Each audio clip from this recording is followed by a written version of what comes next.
This is the Transformers Hunt for the Decepticons Battle Blade Bumblebee. Now, a quick look at the packaging at the back. It's the new packaging in gold and yellow, and it says Level 4 Advanced. And I gotta tell you folks, this thing is advanced for one reason. It is a remarkable figure, and it transforms like an Alternity figure. If you're not familiar with the Alternity line, it is Takara Tomi's scaled down alternators line. So you just picture that with this one. But I will tell you this: it's not as annoying or as difficult. It's just a little bit cumbersome and tedious at some points, but it's not. Okay, let me just finish transforming him. Okay,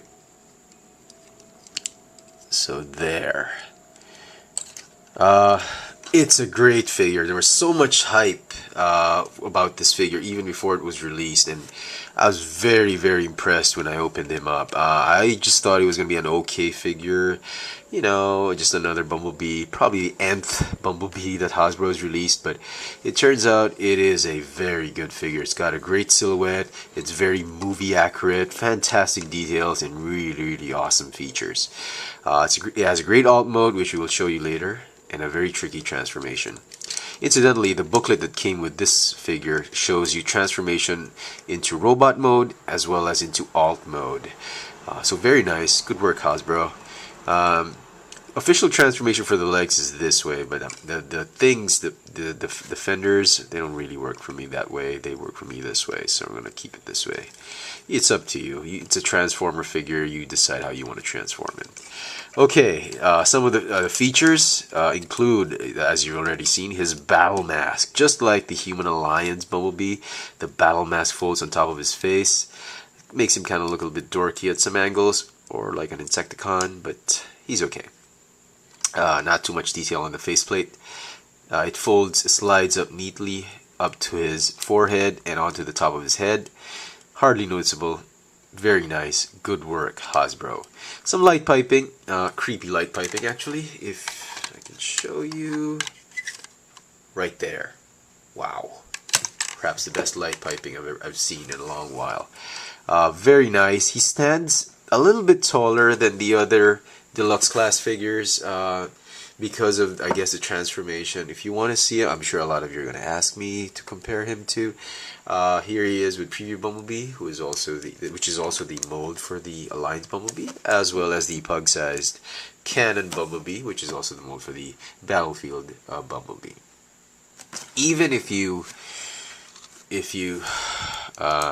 straighten the legs of these figures all the way up, they're still gonna fall a little bit short of the new Bumblebee. So very nice. I like that scale. I like this scale of this new Bumblebee. It's so movie accurate, you know. Good work to the design team. The other feature includes the blaster, the arm cannon that converts into a blaster. I've converted to a blaster. It would have been nice if it was a little bit black in some parts, but I can understand why Hasbro made it all yellow. It's because they want to be able to conceal it into the forearm, like so. Very nice. He has two very posable fists or hands that have opposable thumbs and opposable fingers. Great articulation on this guy. But before we go to that, let me just go to the last feature, which is really his namesake, the Battle Blade. It's actually an axe which you activate by doing this, and you fold it up. It's a great axe, electrostatic axe of some sort, much like Prime's axe. The only problem I have with it is it's sort of inverted. The blade is on top, back of the blade is at the bottom, so you can just chop up, I suppose. If you wanted a more accurate blade, you can always rotate and just pose him with a very rigid and stiff arm. But enough of that. Let's fold it up. Very nice Autobot symbol here. It's still the movie Autobot symbol. I didn't change that logo there. Nothing on the plate, license plate. Articulation, very nice. Ball hinge, elbows, ball jointed shoulder, waist articulation, ball jointed head, ball jointed hips, double jointed knees and jointed ankles. Very nice, even has a thigh swivel. So you can get a lot of poses from this guy. So let's transform him. Before we run out of time to do so, you want to fold out the hips like so. You want to go ahead and fold up the feet like so, and then fold up the knees like so. So do the same thing on the other side. Fold up the knees like so. Then you can go ahead and fold up the fender and then just tab it in. Do the same thing on the other leg. A little bit tricky to tab. Okay. And then what you want to do is just join the two legs together. Okay, and then fold the ankles inward. And then what you want to do is sort of bring back the hips like that. Okay, and then just walk away from the legs for now. Something like that. Okay. You can go ahead and unfold the back part of the car, which we'll do later. Then what you want to do is you want to fold in the fists, rotate the forearms. Don't forget that, very crucial. And then what you want to do is sort of rotate the forearms one way and then rotate the shoulders the other way. I don't know if that makes sense. So just, okay, maybe if you want to do it this way, this way, this way. Okay, I hope that makes better sense. Okay. And then what you want to do is just move the head straight, just like that. And what you want to do is fold out the upper torso, and then fold it upward, like so. Fold the Autobot symbol slightly downward, and then lock in the head with the chest piece. Okay. Fold the shoulders inward, just like with the a Human Alliance. Then you can go ahead and fold up the wheels, front wheels. Okay, like so.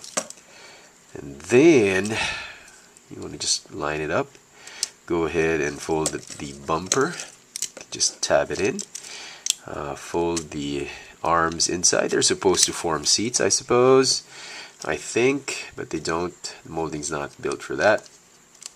And then you can go ahead and lock the doors. The instruction says to lock the doors last, but I think, you know, I discovered it sort of helps if you do the doors at this stage of the transformation.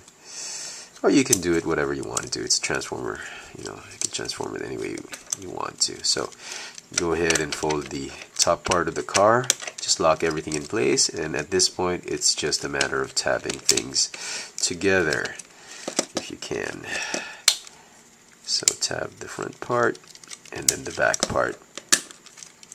Okay. Okay. That wasn't too hard.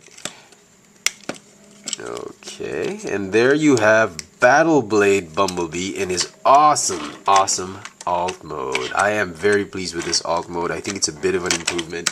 It's slightly, just a hair longer than the original Bumblebee. This is the stealth Bumblebee from the first movie, which is incidentally the same size as the other least deluxe class Bumblebees. So it's a little bit longer because of the bumper, the feature, the new feature, the more movie accurate feature.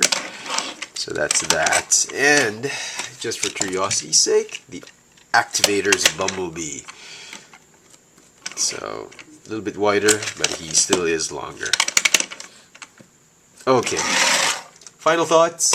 It is the best Bumblebee so far. I don't have the that huge, ginormous leader class Bumblebee yet because he's just way too expensive out here in Manila. But at least for the Human Alliance as well as the deluxe class Bumblebee figures, this is by far the best, most definitive, most movie accurate Bumblebee that Hasbro has released. So I hope this video has been helpful to a lot of you who've been wondering about this particular figure. I don't think I have to repeat, if I have to repeat myself. Thumbs up. Wonderful. Highly recommended. Pick him up if you see him on retail. You can't have enough too many Bumblebees, I swear. I mean, this is probably the 5th or 6th or 7th Bumblebee I've had. Still enjoying it. Battle Blades Bumblebee from the Transformers Hunt for the Decepticons line. Thanks for watching.